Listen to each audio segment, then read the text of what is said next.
어머님, 저는 아무것도 훔치지 않았습니다. 캄캄한 곳간에 갇힌 며느리 앞에 탐욕에 눈이 먼 시누이가 비웃고 있었습니다. 네가 아무리 발버둥 쳐도 소용없어. 이 집 재산은 모두 내 것이 될 거야. 하지만 며느리에게는 아무도 모르는 한 가지 비밀이 있었습니다. 과연 며느리는 이 위기를 어떻게 벗어날 수 있을까요? 끝까지 시청하시면 놀라운 반전이 기다리고 있습니다. 영상 시작 전 구독과 좋아요, 알림 설정을 해주시면 다음 이야기도 가장 먼저 만나보실 수 있습니다. 옛날 어느 마을에 대대로 비단 장사를 하며 큰 부를 이룬 최씨 가문이 있었습니다. 3대에 걸쳐 쌓아온 재산은 마을에서 손꼽을 정도였고 최씨 가문의 상단에서는 수십 명의 일꾼들이 밤낮으로 일을 했습니다. 하지만 가문의 주인이었던 최영감이 세상을 떠나자 집안에는 서서히 먹구름이 들이우기 시작했습니다. 최영감에게는 두 아들이 있었는데 큰아들 최진사는 성품이 급하고 재물에 대한 욕심이 끝이 없었으며 둘째 아들 최서방은 심성은 착했으나 우유부단하여 형의 기세에 늘 눌려 지냈습니다. 큰아들 최진사의 부인인 박씨는 허영심이 대단했고 사람을 업신여기기 일쑤였습니다. 그녀는 금은보화로 치장하기를 좋아했고 하인들에게 함부로 대하며 자신이 이 집의 안주인이라는 것을 과시하기를 즐겼습니다. 반면 둘째 아들 최서방의 부인인 서씨는 말수가 적고 겸손했으며 집안일을 묵묵히 도맡아 하면서도 한 번도 불평하는 법이 없었습니다. 서씨는 몰락한 양반가의 딸로 태어나 집안의 빚 때문에 최서방에게 시집을 왔지만 그 누구도 그녀를 업신여길 수 없을 만큼 품위와 지혜를 갖추고 있었습니다. 최영감이 돌아가신 후 시어머니가 가문의 실권을 쥐고 있었으나 나이가 많아 점점 기력이 쇠해지고 있었습니다. 큰며느리 박씨는 시어머니가 하루빨리 가문의 재산을 나누어 주기만을 손꼽아 기다렸고 날마다 안방을 기웃거리며 재산 이야기만 꺼냈습니다. 어느 날 시어머니가 두 며느리를 안방으로 불러들였습니다. 시어머니의 얼굴에는 깊은 시름이 가득했고 그녀는 한참 동안 두 며느리의 얼굴을 번갈아 바라보았습니다. 시어머니가 천천히 입을 열었습니다. 내가 이제 나이가 들어 언제 세상을 뜰지 모르니 너희 두 며느리에게 시험을 하나 내리겠다. 이 시험을 통과하는 며느리에게 이 가문의 살림을 맡기고 재산의 절반을 물려주마. 큰며느리 박씨의 눈이 탐욕으로 번뜩였고 그녀는 속으로 이미 승리를 확신하며 입가에 미소를 머금었습니다. 작은 며느리 서씨는 조용히 고개를 숙인 채 시어머니의 다음 말을 기다렸습니다. 시어머니가 말했습니다. 첫 번째 시험은 이것이다. 지금은 한겨울인데 너희는 사흘 안에 싱싱한 복숭아를 구해오너라. 복숭아를 가져오는 며느리가 진정 이 집안의 주인이 될 자격이 있느니라. 큰며느리 박씨는 당장 자리에서 일어나 밖으로 뛰쳐나갔고 그녀는 하인들을 이끌고 마을 이곳저곳을 다니며 복숭아를 찾기 시작했습니다. 하지만 한겨울에 복숭아를 구한다는 것은 불가능한 일이었고 아무리 찾아도 복숭아는 보이지 않았습니다. 작은 며느리 서씨는 방으로 돌아와 깊은 생각에 잠겼습니다. 그녀는 복숭아가 예로부터 장수와 불로를 상징한다는 것을 알고 있었고 시어머니가 진짜 과일이 아닌 다른 무언가를 원하신다는 것을 깨달았습니다. 서씨는 마을에서 가장 솜씨 좋은 화공을 찾아가 복숭아 그림을 그려달라고 부탁했습니다. 화공은 정성을 다해 금방이라도 향기가 날 것 같은 탐스러운 복숭아를 비단 족자에 그려주었고 서씨는 그 족자를 조심스럽게 가지고 돌아왔습니다. 사흘째 되는 날 아침 두 며느리는 시어머니 앞에 나란히 무릎을 꿇었습니다. 큰 며느리 박씨는 빈손으로 와서 변명만 늘어놓았지만 작은 며느리 서씨는 조용히 복숭아 그림이 그려진 족자를 펼쳐 보였고 시어머니는 그림을 보며 만족스러운 미소를 지었습니다. 시어머니가 말했습니다. 과연 지혜로운 며느리로구나. 한겨울에 복숭아는 구할 수 없으나 이 그림 속 복숭아는 천년이 가도 시들지 않을 것이니 나의 장수를 비는 마음이 참으로 기특하다. 첫 번째 시험에서 패배한 큰며느리 박 씨는 속으로 분이 치밀어 올랐습니다. 그녀는 작은 며느리 서 씨가 교활한 수를 써서 시어머니를 속였다고 생각했고 밤새 이를 갈며 복수를 다짐했습니다. 며칠 후 시어머니는 다시 두 며느리를 불러들였고 이번에는 더욱 어려운 시험을 내렸습니다. 두 번째 시험은 이것이다. 너희는 보름 안에 이 집안의 가장 귀한 보물을 찾아 내 앞에 가져오너라. 진정한 보물이 무엇인지 아는 며느리가 이 집안의 주인이 될 것이다. 큰며느리 박 씨는 당장 곳간으로 달려가 금은보화를 뒤지기 시작했습니다. 그녀는 창고마다 자물쇠를 열고 들어가 값비싼 비단과 옥으로 만든 장신구, 은으로 된 식기들을 쌓아놓고 어느 것이 가장 비싼지 골똘히 생각했습니다. 작은 며느리 서 씨는 조용히 집안 곳곳을 돌아다니며 사람들을 관찰했습니다. 그녀는 부엌에서 일하는 하인들의 땀 흘리는 모습을 보았고 마당에서 빨래하는 아낙네들의 수고를 지켜보았으며 병든 시어머니를 정성껏 간호하는 늙은 유모의 헌신을 눈여겨보았습니다. 보름이 되는 날 큰며느리 박 씨는 집안에서 가장 큰 옥으로 만든 장식품을 들고 시어머니 앞에 나타났습니다. 그 옥은 푸른 빛이 영롱하게 빛났고 값으로 따지면 작은 집 한 채를 살 수 있을 만큼 귀한 것이었습니다. 시어머니가 옥을 바라보며 물었습니다. 이것이 이 집안에서 가장 귀한 보물이라고 생각하느냐? 큰며느리 박 씨는 자신만만하게 대답했습니다. 그렇습니다, 어머님. 이 옥은 할아버님께서 청나라에서 가져오신 것으로 우리 집안의 가보입니다. 그때 작은 며느리 서 씨가 조용히 방으로 들어왔습니다. 그녀의 손에는 아무것도 들려있지 않았고 다만 늙은 유모의 손을 꼭 잡고 함께 들어왔습니다. 서 씨가 시어머니께 깊이 절하며 말했습니다. 어머님, 이 집안의 가장 귀한 보물은 바로 이분입니다. 유모님께서는 어머님을 낳으실 때부터 지금까지 50년을 한결같이 이 집안을 섬겨오셨고 아무도 알아주지 않아도 묵묵히 자리를 지키셨습니다. 서 씨는 계속해서 말을 이어갔습니다. 옥은 깨지면 다시 구할 수 있지만 이분의 충성과 헌신은 천금을 주어도 살 수 없는 것입니다. 저는 이분이야말로 우리 집안의 진정한 보물이라고 생각합니다. 늙은 유모는 그 말을 듣자마자 눈물을 흘렸고 시어머니 역시 눈시울을 붉히며 서 씨의 손을 꼭 잡았습니다. 시어머니가 떨리는 목소리로 말했습니다. 과연 너는 사람의 가치를 아는구나. 옥은 재물일 뿐이지만 사람의 마음은 그 무엇과도 바꿀 수 없는 보물이니라. 큰며느리 박 씨는 자신이 또다시 패배했다는 것을 깨닫고 분노로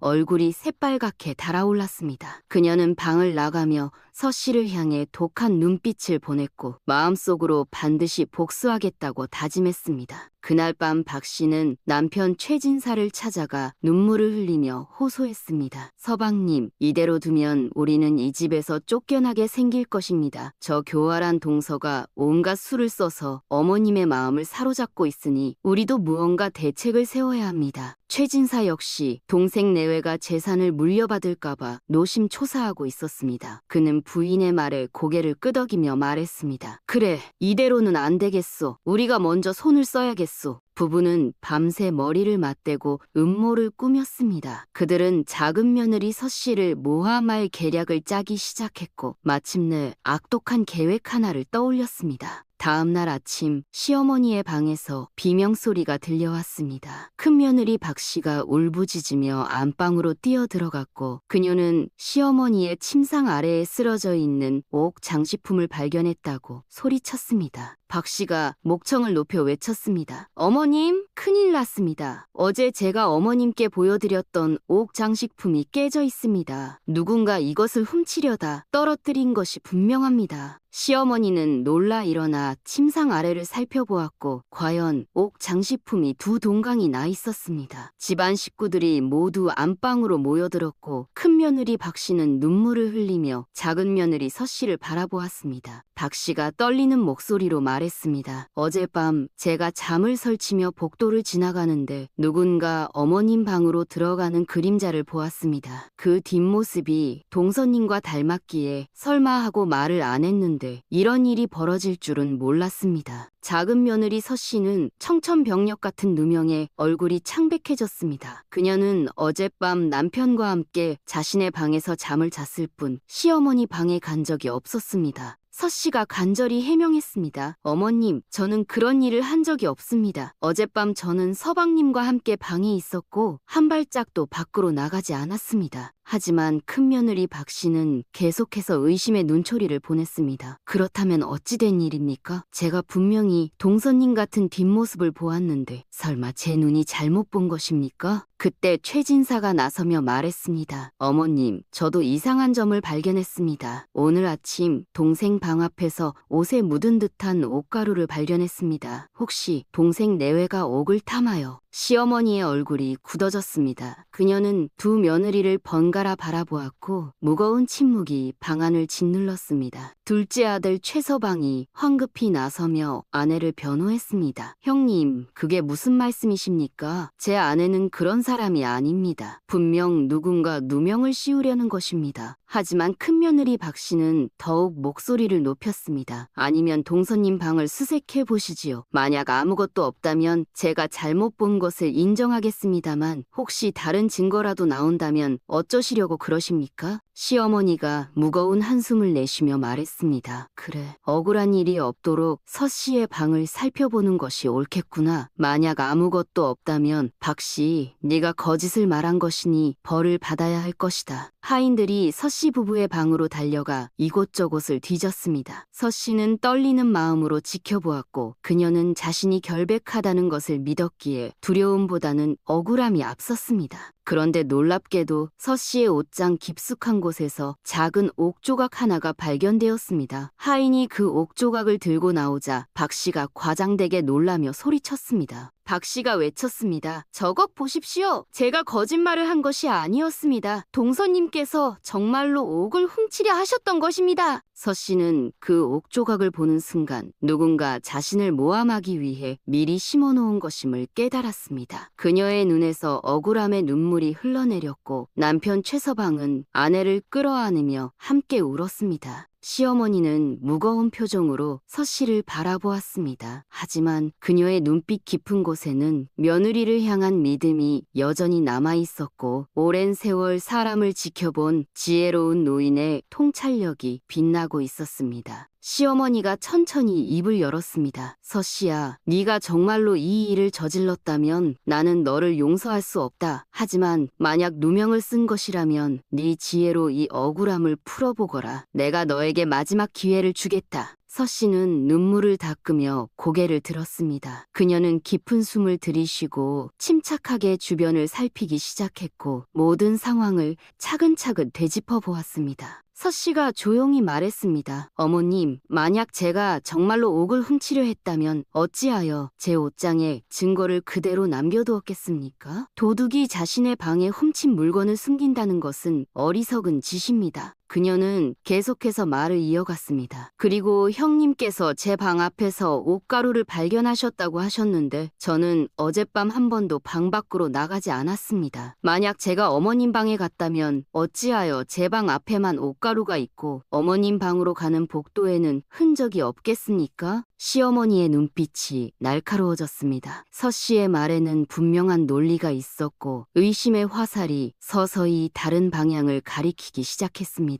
서 씨가 큰며느리를 바라보며 물었습니다. 형님께서는 어젯밤 제 뒷모습을 보셨다고 하셨는데 깜깜한 밤중에 어떻게 뒷모습만 보고 저라고 확신하실 수 있으셨습니까? 혹시 형님께서는 그 사람이 제가 아니라는 것을 알면서도 저에게 누명을 씌우려 하신 것은 아니십니까? 큰며느리 박 씨의 얼굴이 순간 굳어졌습니다. 그녀는 예상치 못한 서 씨의 반격에 당황하여 말을 더듬기 시작했고 옆에 서 있던 최진사도 식은땀을 흘리며 눈동자를 굴렸습니다. 시어머니가 냉정한 목소리로 말했습니다. 박 씨, 네가 대답해보거라. 깜깜한 밤중에 뒷모습만 보고 어찌 사람을 구별할 수 있단 말이냐? 박 씨가 변명했습니다. 그것은 달빛이 밝아서 희미하게나마 볼 수 있었습니다. 동서님이 평소에 즐겨 입으시는 옷과 같은 색깔의 옷을 입고 계셨기에. 그때 서 씨가 조용히 말했습니다. 어머님, 제가 평소에 입는 옷은 남색 치마 저고리입니다. 하지만 어젯밤 저는 회색 옷을 입고 잠을 잤습니다. 형님께서 보셨다는 사람이 만약 남색 옷을 입고 있었다면 그것은 제가 아니라는 증거입니다. 시어머니가 하인을 시켜 서 씨의 방에서 어젯밤 입었던 옷을 가져오게 했습니다. 과연 그 옷은 회색이었고 박 씨의 얼굴은 점점 더 창백해졌습니다. 서 씨가 마지막으로 말했습니다. 어머님, 저는 한 가지 더 여쭙고 싶습니다. 깨진 옥 장식품을 누가 처음 발견하였습니까? 그리고 그것이 발견된 위치가 정확히 어디였습니까? 시어머니가 대답했습니다. 박 씨가 아침에 내 방을 들어오다가 발견했다고 했느니라. 침상 아래 구석진 곳에 있었다고 하더구나. 서 씨가 고개를 끄덕이며 말했습니다. 만약 누군가 옥을 훔치려다 실수로 떨어뜨렸다면 그 큰 소리에 어머님께서 깨어나셨을 것입니다. 하지만 어머님께서는 아무 소리도 듣지 못하셨다고 하셨으니 이는 누군가 일부러 옥을 깨뜨려 침상 아래에 조용히 놓아둔 것이 아니겠습니까? 시어머니의 눈빛이 큰며느리에게로 향했습니다. 모든 퍼즐 조각이 맞춰지기 시작했고 진실이 서서히 모습을 드러냈습니다. 시어머니가 엄한 목소리로 물었습니다. 박 씨, 내가 직접 대답해 보거라. 네가 이 모든 일을 꾸민 것이 아니냐? 큰며느리 박 씨는 더 이상 버티지 못하고 그 자리에 주저앉았습니다. 그녀는 눈물을 흘리며 자신의 죄를 고백했고 남편 최진사 역시 함께 무릎을 꿇었습니다. 시어머니는 깊은 한숨을 내쉬며 말했습니다. 탐욕이 너희를 이토록 어리석게 만들었구나. 재물을 탐하여 거짓을 꾸미고 남을 모함하는 자가 어찌 이 집안의 주인이 될 수 있겠느냐. 시어머니는 서 씨를 일으켜 세우며 말했습니다. 서 씨야, 네가 3번의 시험을 모두 통과했다. 첫 번째 시험에서는 지혜를, 두 번째 시험에서는 사람의 가치를, 세 번째 시험에서는 진실을 지키는 용기를 보여주었구나. 이제부터 이 집안의 살림은 네가 맡거라. 서 씨는 눈물을 글썽이며 시어머니께 깊이 절했습니다. 남편 최서방은 아내를 자랑스럽게 바라보았고 집안의 하인들은 모두 서 씨의 지혜와 덕망에 감탄하며 박수를 보냈습니다. 그날 이후 서 씨는 집안의 살림을 맡아 공정하고 지혜롭게 가문을 이끌었습니다. 그녀는 큰며느리 박 씨를 내쫓지 않고 용서했으며 오히려 함께 집안일을 돕게 하여 사람의 도리를 가르쳤고 박 씨 역시 자신의 잘못을 뉘우치고 겸손한 사람으로 변해갔습니다. 최 씨 가문은 서 씨의 지혜로운 경영 아래 더욱 번창했고 마을 사람들은 그녀를 지혜로운 며느리라 칭송했습니다. 시어머니는 며느리가 가문을 잘 이끄는 모습을 흐뭇하게 지켜보며 편안한 노년을 보냈고 그렇게 최 씨 가문은 대대손손 화목하고 번영하며 오래오래 행복하게 살았다고 합니다. 여러분, 오늘 이야기는 여기까지입니다. 탐욕은 사람을 눈을 멀게 하지만 지혜와 진실은 언제나 빛을 발한다는 교훈을 담은 이야기였습니다. 다음에도 더 재미있는 옛날 이야기로 찾아뵙겠습니다. 오늘도 좋은 하루 보내세요.